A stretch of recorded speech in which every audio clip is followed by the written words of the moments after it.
When times get tough, whether it's a natural disaster, a supply chain breakdown, or just growing uncertainty, one truth stands out. Survival isn't a solo mission.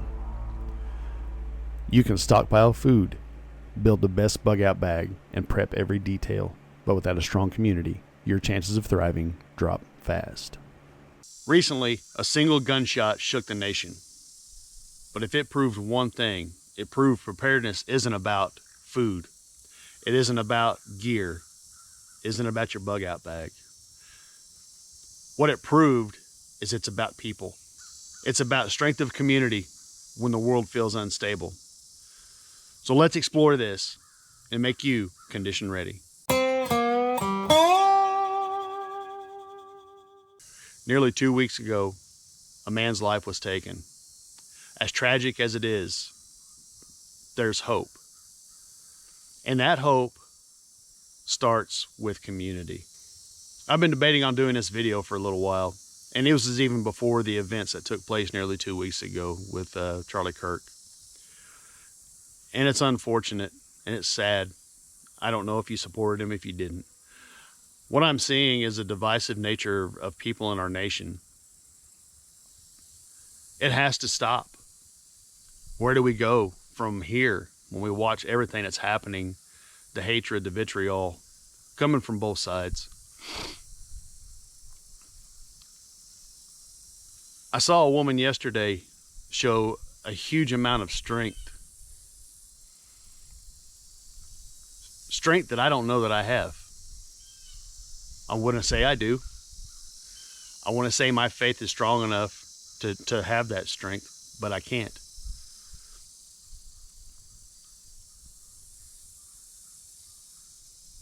With things happening right now in our nation, in our world, we don't know what happens next. All we can do is prepare.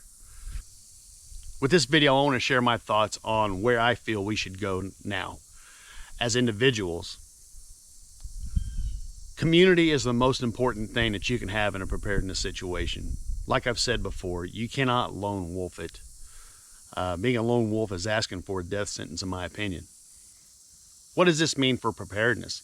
As I've said, community, in my opinion, is the most important aspect of preparedness. We realized after the events here a couple weeks ago that public events are vulnerable. What we witnessed, in my opinion, wasn't just about politics. To me, it proved more of a need for preparedness for everybody, not just people in this circle. And if you've been paying attention, you realize there's lessons to be learned from this in the preparedness world. I believe with the recent events that happened here about 2 weeks ago, that it proves to me that your individual preparedness is important, but it's highly limited being an individual because you can't go lone wolf. And historically, it shows that through trying times, people get through it using a community, not individually. Communities provide shared resources, different skill sets, whether it be medical, whether it be mechanical, even now solar energy, you name it, water purification, whatever. More people will bring more to the table and enhance everybody's options of surviving. Plus, during times like this, it offers you emotional resilience. It gives you somebody to talk to. It gives you somebody to trust. It allows you to be vulnerable with people there that will have your back. Today, some of our biggest challenges are, a huge one is polarization. We see it from the left media, the right media, and I imagine you guys can figure where I stand, but for the sake of this video, I want to try to remain as neutral as I possibly can. Although I do believe you need to stand for what you believe, and I do believe that you need to have faith regarding your entire life. Some of the challenges that we do face today is polarization and distrust. I see it all over online in the comments. I'm a huge comments guy, especially like Facebook and TikTok and Twitter and all this stuff, or X, I should say. The divisiveness is real, and we're starting to see actions of people that are acting out with that divisiveness. Matter of fact, with Charlie Kirk, we saw it. We've seen it, and I don't mean to point to just one side, but we're seeing it. We saw it over the weekend that people are, for Palestine and all this, and a wedding was shot up. I want to say ABC news studios were shot up. And this is just in the last few days. Three police officers were killed, and it's all focused on the division of what's going on in our nation. We need to bring together people of a like mind, not necessarily to strike out, to nothing, none of that. Okay, I'm not for that type of reaction. I don't want that. But I believe we need to have a community to protect ourselves. Something else that that's challenging. I mean, we're looking at seemingly more and more natural disasters. Definitely economic uncertainties. I mean, with our tax rates high, grocery prices are skyrocketing. You name it, it's happening. And also the global uncertainty. I mean, we're watching things like Ukraine. We're watching China. All this stuff that could lead possibly to World War III, which God forbid that happens. But we're watching all this unfold every day in the news media. These are not distant what ifs. These are a reality. These are happening every single day, every single week. We've watched the news cycles. If you're like me, you watch it constantly to see what's going on. I like to try to be informed on what's happening, not just in our nation, but around the world, because that all being as we're as interconnected as we are as a world, as a world community, we have to pay attention to what's going on. Starting off, how do you build a community? I mean, I believe that's where we should go next with all the events that have happened, the realization that you may not be as safe as you thought you were. Start small. This is where we start. This is where we go next. Start small. Start a community. Build your community starting small, whether it be your family, extended family, your church, neighbors, hobby clubs, if you have those. Start with a conversation of being concerned about what's going on and see what people are talking about. I'm not a hugely social person, but you can get a feel for where somebody stands by the way they talk, by the way they react to certain instances, by the way they present themselves. Start small is what I'm trying to say. Introduce your family to preparedness if they're not into it. My wife and my kids were talking yesterday. We were watching a video on YouTube of doomsday preppers.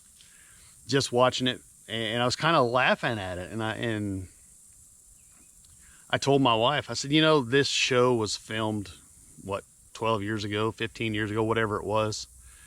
I believe it was filmed to make people that are into preparedness look like lunatics, to make the term prepper negative. I've explained before, I believe that it does have a negative connotation. But it started a conversation because the person that was on there was talking about preparing for an EMP. Okay, that's a great thing to prepare for, and my youngest son, who is 10, asked, Dad, what will we do in case of an EMP? I said, well, first things first, we'd kick into survival mode, then we broke down our plans about getting them from school, if we had to get them from school, different things that would work, different things that wouldn't. We had the conversation. So I implore you to have that conversation with your loved ones, not just with EMPs, but a preparedness topic, civil unrest. What else is hugely possible right now? Economic collapse, different things like that, regardless of what the pundits say, regardless of what you read online, all these are hugely possible. I mean, common sense dictates that. So just starting out, reach out, talk to like I said, your family, talk to your church groups or a hobby group. If you have hunting buddies or fishing buddies or people that you do things with, and something that's you can do is once you contact those people, have the conversation. Then you can ask them about, hey, what are your goals? What kind of goals do you have in case an EMP hits? What is your idea of survival? Or what is your idea of preparedness? Sometimes it might be a tough conversation. Hopefully not, because you've already talked to these people. You know these people, I hope. You spent quite a bit of time with them, maybe not in that capacity of talking about preparedness, but you have an idea who they are, and that's what's important. Something you can do after this conversation is had, is to build trust and reliability. These people should know you. You should know these people at least somewhat. So you already have that rapport. So you can take steps closer. You may not have to throw them, hey, all this is my stuff. This is the stuff that I have prepped for. This is all my food. This is all my stored water. This is my gear. These are all the guns I have. This is all the ammo I have. You don't have to go that deep. Find a common ground that you can speak to these people on. My wife's big into this. She loves to garden. She wants to build a garden. I mean, granted, ours didn't do all that good this year because we had so much rain. But build around that. Invite somebody out that might be interested. I know that she has had a friend come out and help us butcher chickens one time because they wanted to learn how to do it. So we invited them out. They jumped in. They helped us, pluck and gut and prep all this chicken and stuff for us to store. So we gave her, some of the chicken just as payment, for helping out. If somebody wants to know about gardening, invite them out. Show them what you do to plant a garden, to nurture a garden, to grow and all that. I've invited friends of mine that have never been hunting. I invited them hunting, and they got into it, loved it.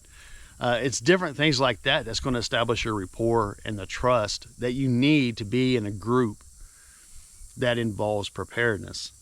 Also, something else, like when my wife's friend came out, not only did she get the knowledge, but she knew kind of what it takes. But also when you're in a small group, 3, 4, 5 people, you share your wins. You guys nurture this garden. They help you in the garden. They help you nurture it. They help you grow, and you share the wins. You can get, hand out the produce, that you may not be, the extra stuff, or take it into the next step and preserve that harvest for the winter or for the next year or what have you. It's kind of something else we do. We have hogs and we raise them for meat. We have a couple of breeders, and the rest, they all simply go to get butchered. But I've gotten people involved in that. A good friend of mine came up and helped me castrate all our boars. We had the knowledge. I'm glad he came up to help. My wife's idea was that she was going to do 1 or 2 because she wanted to learn how to do it, and then let he and I take it over and finish it out. Well, we needed all 3 of us, 2 of us to hold the hog down and 1 to cut. But it's kind of working. It's normal life, that you're already involved with these people, your best friends and things like that. But you share in the victories. If you get a project completed, you have somebody come out and help you build a shed or whatever. You guys get to share in that win. Hey, you guys get to take credit for it because you guys put the work in. Then from there you can build it. You can run a gardening how-to, at your farmer's market, or set up somewhere where you can put on classes on how to garden, things like that, and start informing the public that are interested in gardening or whatever. Like I'm host of a podcast called the What If Tomorrow podcast. And my partner and I, my co-host and I, we want to eventually, I mean, it's just our work schedule gets crazy, and that's why I've kind of dropped back to once every 2 weeks instead of once every week like I started. But work gets crazy, especially this time of year, especially towards the end of the year. It gets crazy. We work a ton of overtime, trying to push out our last minute goals. So by the way, shameless plug, if you want to listen to the podcast, it's What If Tomorrow podcast. It's on anywhere you pick it up at, Spotify, iHeart, Apple Podcasts, all that good stuff. It's on there. You can find it. It's called What If Tomorrow. I'll even share it in the link in the description. But we want to eventually put on a preparedness conference, because that's what we talk about on the show, is kind of, but we talk about the what ifs. What if this situation happens? How do you prepare for it? We explore all that, and we come from the format of a couple of guys hanging around a toolbox talking, or sitting out in the backyard having a beer, just talking about things. And he's become a trusted friend over the years that I've known him. And I know with his knowledge and my knowledge, we would be able to push our chances for survival farther out. And that's what you should look for in a group. One man I know, and you can find him, and I think I've talked about him before, his name is No Stress Mike. He talks about building a 3-man militia, and that's his words. Building a 3-man militia. He's an old Vietnam War vet, and he's not making videos anymore, but he had such great knowledge on a 3-man militia, and that is something else you could do with your crew, your team. And I may be jumping ahead, but you can get you a few guys, a few friends, and do something. I was going to actually join up with a friend of mine who ended up passing away before we could do it, but we were going to go into aquaculture, learn how to do that. But you can really form a 3-man militia over anything, whether it be boating, cooking, first aid, sewing, whatever it is. But you can also reach out in times of need and help your community. If you're scuba diving, a scuba diving militia, contact your local sheriff's office and say, hey, this is what we're doing. We want to help out. We want to, if there's something happens and you need divers, say if somebody drowns in a river or is missing, we want to go help you find them. Same thing if you have a cooking militia.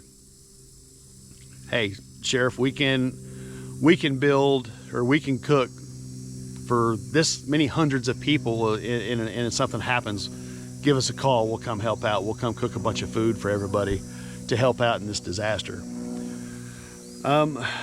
So building your community, not just for you, but you're being an asset to the community that you belong to anyway. It's a great concept. It's based off of the Marine Corps fire team. If you need to know what that is, you can find it. You can go look it up and understand what that fire team is. You can build upon it. If you get more than 3 people, they can branch off. You have your 3 or 4 group of your core group, and then if they want to go do something else with somebody else, you can build that. I mean, it compounds once you guys get into that. First things first, before you step off in that direction as your community, make sure everybody understands the why. Why are you preparing for this situation? Why are you just into preparedness? Is it because you're paranoid? Which in most cases it's not. We all know that. If you're in this space, you want to be self-sufficient. You don't want to rely on the government or whatever else. So make sure everybody knows the why, and you come to an agreement on the why. What are you going to do? A huge one right now. Don't focus on the politics.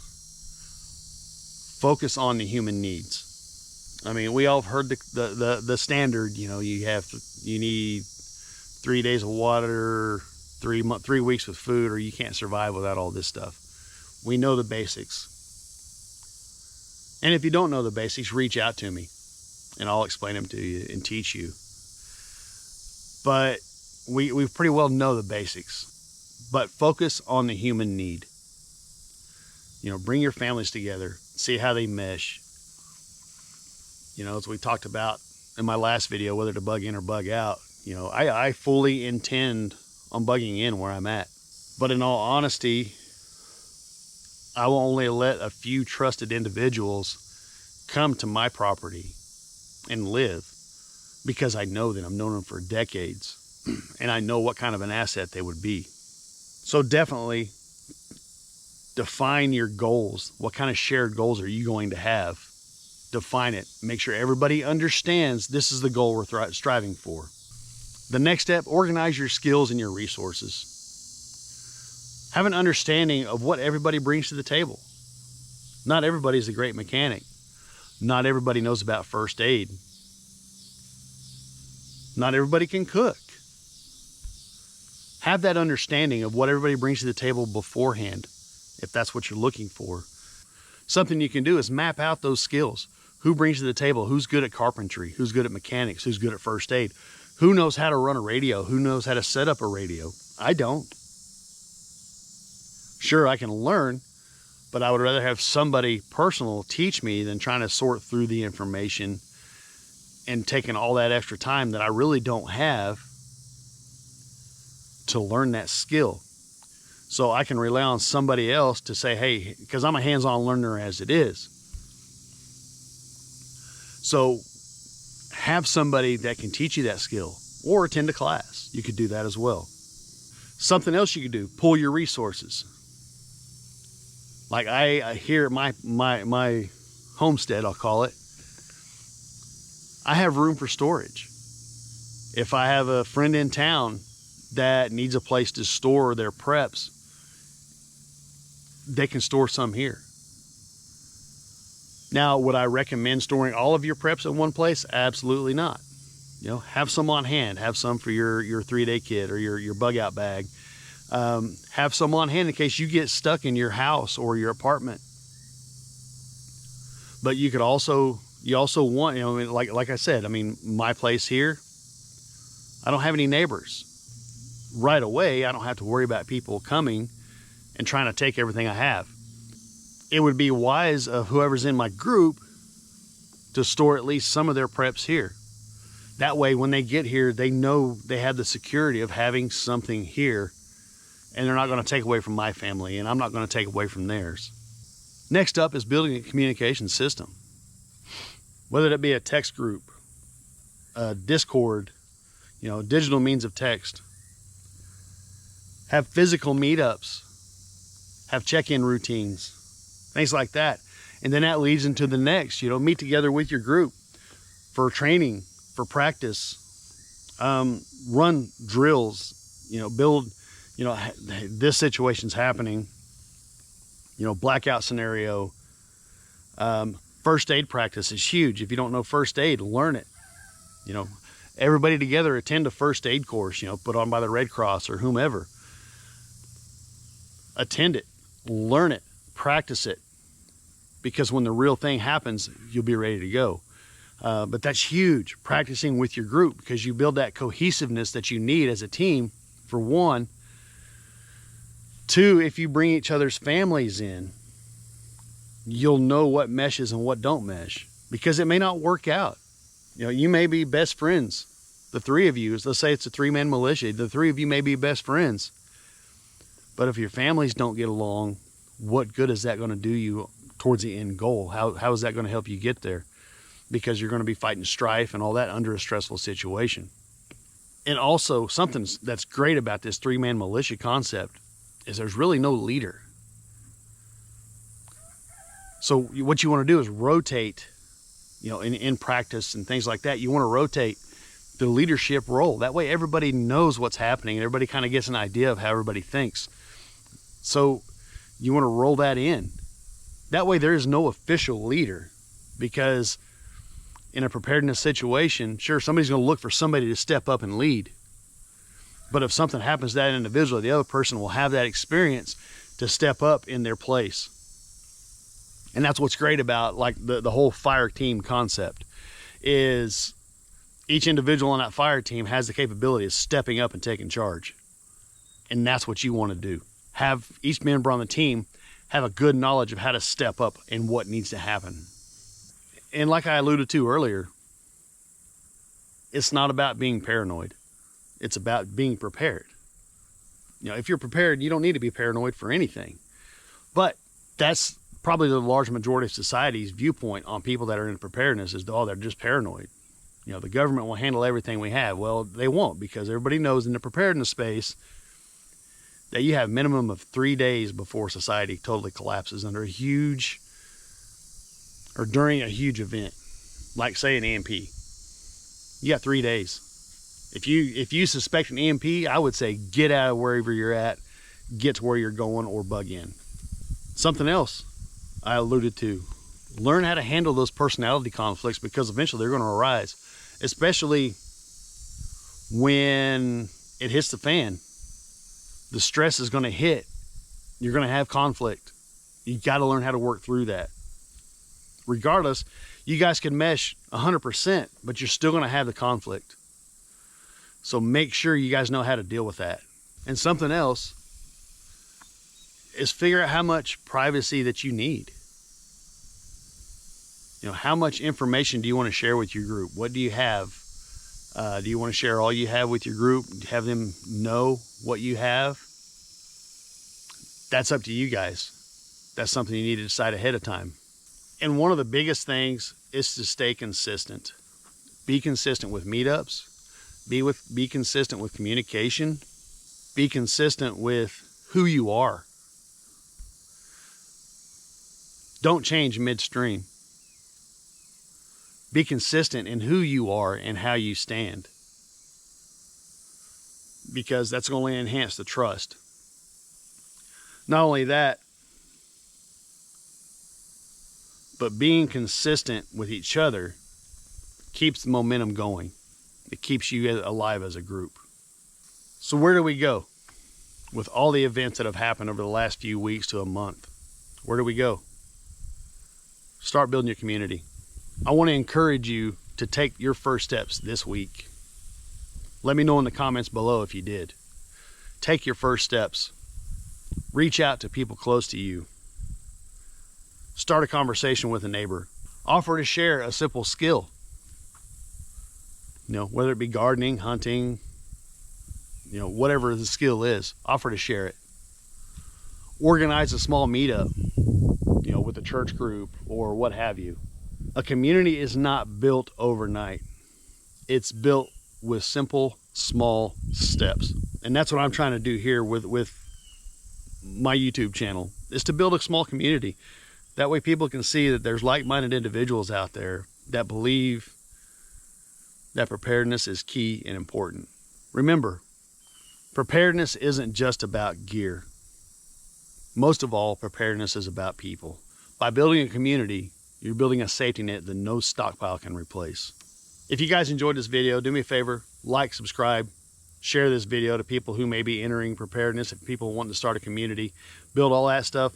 But let me challenge you. What is one thing you can do this week to build your community? You guys, thanks for hanging out with me. Thanks for watching, and we'll see you in the next one.